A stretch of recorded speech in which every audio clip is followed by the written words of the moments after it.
Hello students, मैं अर्चना Joshi, lecturer of chemistry. आज हम कोड नंबर 103 अप्लाइड केमिस्ट्री का चैप्टर 1 का केमिकल बॉन्डिंग पार्ट 3 करने जा रहे हैं। इससे जो पहले की क्लासेस जो हमने 2 करी, उसमें हमने देखा कि केमिकल बॉन्ड कैसे बनता है, क्यों बनता है। उसके बाद सेकंड क्लास में हमने उसके टाइप्स देखे और आयनिक बॉन्ड को डिस्कस किया था। आज हम जो केमिकल बॉन्ड का जो सेकंड टाइप है, सहसंयोजी बंध, दैट इज कोवेलेंट बॉन्ड, उसे करने जा रहे हैं। कोवेलेंट बॉन्ड क्या होता है? What is covalent bond? सहसंयोजी बंध क्या होता है? ये मैं पहले ही बता चुकी हूं कि लेविस का जो ऑक्टेट रूल था, उसमें उसने बताया था कि कोई भी परमाणु केमिकल बॉन्ड में पार्टिसिपेट तभी करता है जब उसके वैलेंस शेल में जो इलेक्ट्रॉन है वो ऑक्टेट से कम हो, अर्थात उसके वैलेंस शेल में अक्रिय गैस विन्यास नहीं हो। तो लेविस के अकॉर्डिंग परमाणु है वो अक्रिय गैस विन्यास जो 1s2 इक्विवेलेंट टू हीलियम और NH2NP6 अर्थात 8 इलेक्ट्रॉन प्राप्त करने के लिए समान या किसी अन्य असमान परमाणु के साथ एक या अधिक इलेक्ट्रॉन युग्मों का साझा करता है, और इस साझे के द्वारा परमाणुओं के बीच जिस बंध का निर्माण होता है उसे हम सहसंयोजी या कोवेलेंट बॉन्ड कहते हैं। यहाँ साझे में जो इलेक्ट्रॉन युग्म काम आता है उसमें प्रत्येक परमाणु द्वारा एक इलेक्ट्रॉन दिया जाता है। तो इस प्रकार इस साजित इलेक्ट्रॉन युग्म पर प्रत्येक परमाणु का बराबर शेयरिंग अर्थात सहभाजन होता है। इस सहसंयोजी बंध को दो परमाणुओं के बीच हम एक सीधी रेखा या बार द्वारा उसे शो करते हैं। ये जो सहसंयोजी बंध है, जो दो समान परमाणुओं के बीच अगर स्थित हो तो बाय नेचर अध्रुवीय और अनआयनित होता है, क्योंकि इस बंध के बनने के दौरान इलेक्ट्रॉन का किसी भी प्रकार का स्थानांतरण नहीं होता है। यहाँ इलेक्ट्रॉन की शेयरिंग अर्थात साझा होता है। ये सहसंयोजी बंध इलेक्ट्रॉन युग्म की संख्या के आधार पर एकल, द्वि या त्रिसंयोजी होते हैं। तो इस प्रकार हमने देखा कि किन्हीं भी दो परमाणुओं के बीच में इलेक्ट्रॉन युग्म के साझे के द्वारा जो समान या असमान हो सकते हैं, उनके बीच एक सहसंयोजी बंध का निर्माण होता है।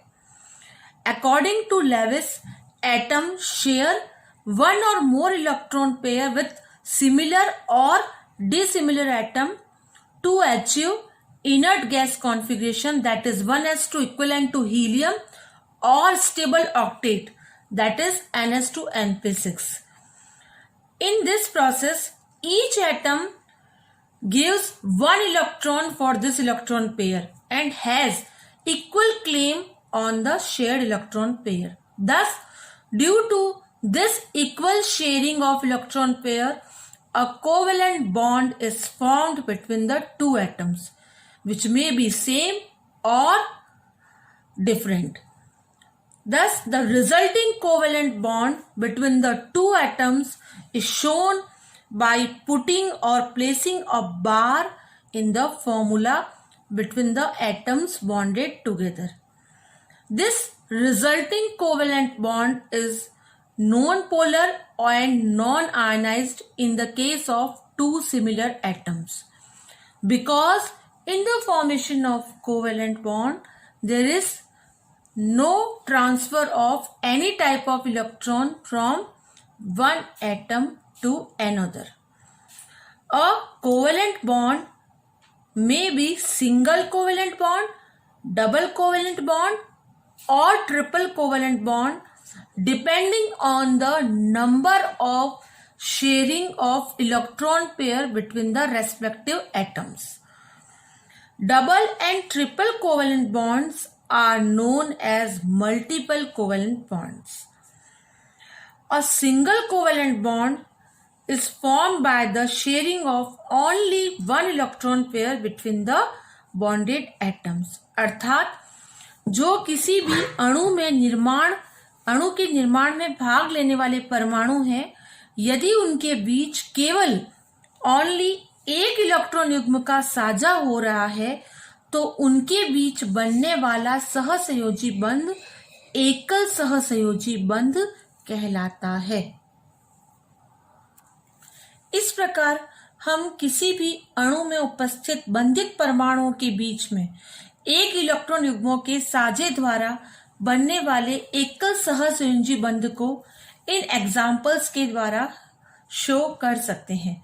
First example is H2 molecule, जो यहाँ पहला उदाहरण हमने लिया है H2 अणु का निर्माण। H2 अणु के निर्माण में 2 हाइड्रोजन परमाणु भाग लेते हैं। हाइड्रोजन परमाणु का परमाणु क्रमांक है 1, अर्थात इसका जो इलेक्ट्रॉनिक कॉन्फ़िगरेशन है 1s1।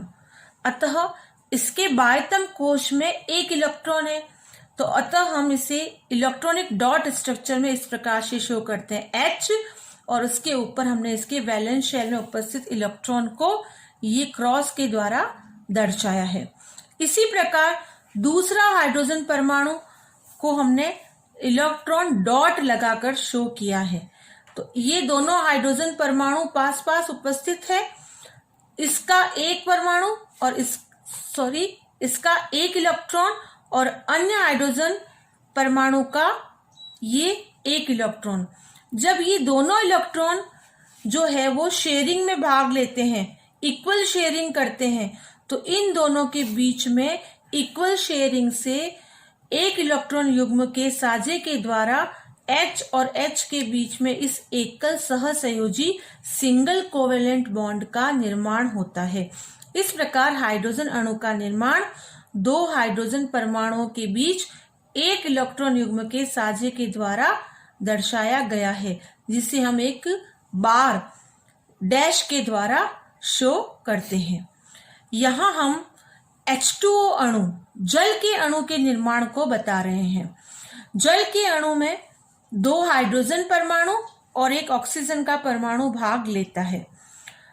वही हाइड्रोजन का परमाणु क्रमांक 1 है, तो बाह्यतम कोश में 1 इलेक्ट्रॉन, एक हाइड्रोजन परमाणु बाह्यतम कोश में 1 इलेक्ट्रॉन, दूसरा हाइड्रोजन परमाणु बाह्यतम कोश में 1 इलेक्ट्रॉन। यहाँ ऑक्सीजन परमाणु भी वाटर के निर्माण में भाग लेता है। ऑक्सीजन का परमाणु क्रमांक है 8, 1s2, 2s2, 2p4, अर्थात इसके बाह्यतम कोश में 6 इलेक्ट्रॉन है। 1 2 3 4 5 6 इलेक्ट्रॉन है। तो लेविस के ऑक्टेट रूल के अनुसार ऑक्सीजन के वैलेंस शेल में ऑक्टेट से 2 इलेक्ट्रॉन कम है।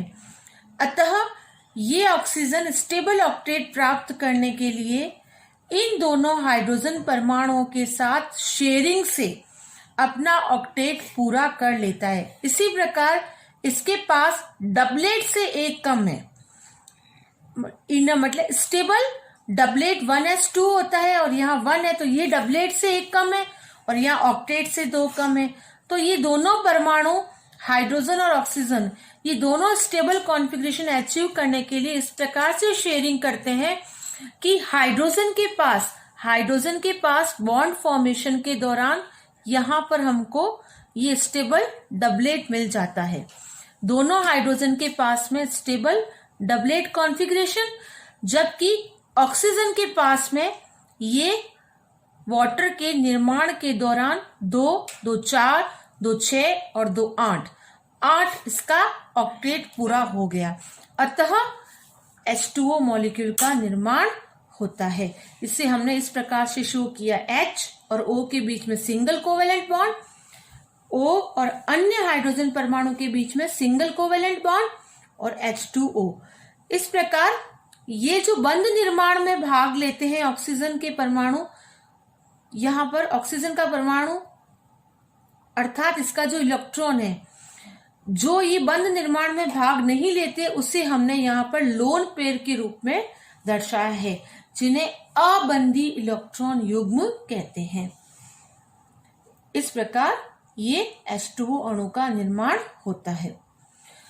यदि सहसंयोजी बंध बनने के दौरान अणु के रेस्पेक्टिव परमाणुओं के बीच में 2 या 3 इलेक्ट्रॉन युग्म का साझा होता है तो उनके बीच में डबल कोवेलेंट बॉन्ड व ट्रिपल कोवेलेंट बॉन्ड का निर्माण होता है। द्विसहसंयोजी और त्रिसहसंयोजी बंध का निर्माण होता है।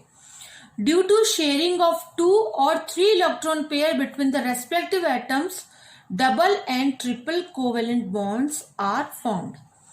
इस प्रकार इसे भी हम यहाँ पर शो कर सकते हैं। ऑक्सीजन अणु का निर्माण। ऑक्सीजन अणु के निर्माण में 2 ऑक्सीजन परमाणु भाग लेते हैं।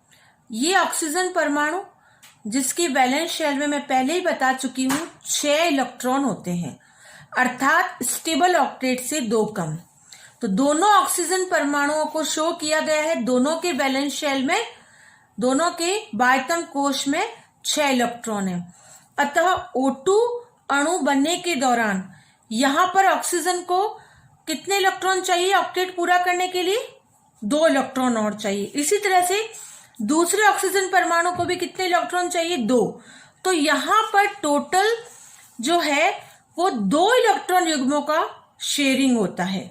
यहाँ ऊपर अभी अपन ने देखा था कि 2 हाइड्रोजन परमाणुओं के बीच में 1 इलेक्ट्रॉन युग्म की शेयरिंग हुई थी, लेकिन यहाँ चूंकि ऑक्सीजन को अपना ऑक्टेट पूरा करने के लिए 2 इलेक्ट्रॉन चाहिए, इसको भी 2 चाहिए, तो टोटल जो शेयरिंग होगी वो 4 इलेक्ट्रॉन की होगी, या हम कह सकते हैं 2 इलेक्ट्रॉन पेयर की, 2 इलेक्ट्रॉन युग्मों की। तो इस 2 इलेक्ट्रॉन युग्मों की शेयरिंग से इस ऑक्सीजन परमाणु का ऑक्टेट पूरा हो जाता है। 1 2 3 4 5 6 7 8। सिमिलरली इस ऑक्सीजन परमाणु का भी 1 2 3 4 5 6 7 8। क्योंकि मैं पहले ही बता चुकी हूं कि शेयर्ड इलेक्ट्रॉन पेयर जो भी होते हैं उसके ऊपर दोनों एटम्स का इक्वली कंट्रीब्यूशन होता है, इक्वली शेयरिंग होता है, सहभाजन होता है, अधिकार होता है। अतः इस ऑक्सीजन के पास हो गए 8, इस ऑक्सीजन परमाणु के पास भी हो गए 8। चूंकि शेयरिंग हुई है 4 इलेक्ट्रॉन की, या अपन कह सकते हैं 2 इलेक्ट्रॉन पेयर्स की। तो यहाँ पर जो ये इलेक्ट्रॉन पेयर 2 है, तो 2 होने से इन ऑक्सीजन परमाणुओं के बीच में डबल कोवेलेंट बॉन्ड बन गया है, जिसे हम कहते हैं द्विबंध का निर्माण। अतः 2 ऑक्सीजन परमाणु द्विबंध द्वारा जुड़े रहते हैं, द्विबंध के द्वारा, और इस प्रकार ऑक्सीजन अणु का निर्माण होता है। और ऑक्सीजन के निर्माण के पश्चात इसके पास 4 अबंधी इलेक्ट्रॉन है, या अपन कह सकते हैं 2 non-bonding electron pairs are present on the oxygen atom. Similarly, in the case of nitrogen, the atomic number of nitrogen is 7 and its valence shell contains 5 electrons. Nitrogen का परमाणु क्रमांक 7 है, 1s2, 2s2, 2p3। अतः इसके बाह्यतम कोश में 5 electron है। इस नाइट्रोजन अणु के निर्माण में 2 नाइट्रोजन परमाणु भाग ले रहे हैं। नाइट्रोजन परमाणु को शो किया गया है, इसके पास 5 वैलेंस शेल में, संयोजी कोश में, बाह्यतम कोश में। दूसरे नाइट्रोजन के भी बाह्यतम कोश में ये 5 इलेक्ट्रॉन है, अर्थात इसके ऑक्टेट से इसके पास 3 कम है, और इस परमाणु के पास भी इसके ऑक्टेट से टोटल 3 कम है। अतः ये दोनों नाइट्रोजन परमाणु अपना अष्टक या ऑक्टेट पूरा करने के लिए, स्टेबल कॉन्फ़िगरेशन अचीव करने के लिए टोटल 6 इलेक्ट्रॉनों का साझा करते हैं, या अपन कह सकते हैं कि दोनों नाइट्रोजन परमाणुओं के बीच में 3 इलेक्ट्रॉन पेयर्स की शेयरिंग होती है। There is sharing of 3 electron pairs और 6 electrons between the 2 nitrogen atoms. So a triple bond is formed between the 2 nitrogen atoms and thus N2 molecule is formed। यहाँ पर इस नाइट्रोजन के पास ये इसके 8 इलेक्ट्रॉन्स, अर्थात इसका अष्टक पूरा 3 3 6 और 2 8। सिमिलरली जो अदर जो नाइट्रोजन एटम है दूसरा, उसका भी 3 3 6 और 2 8। तो इन दोनों नाइट्रोजन परमाणुओं का इस प्रकार ये ऑक्टेट पूरा हो चुका है। अतः इसका अष्टक पूरा हो गया। अतः इस प्रकार से नाइट्रोजन अणु के निर्माण में 2 नाइट्रोजन परमाणुओं के बीच में त्रिसंयोजी बंध पाए जाते हैं। It is all about covalent bond. Next class में हम कोऑर्डिनेट बॉन्ड या उपसहजी संयोजी बंध को डिस्कस करेंगे।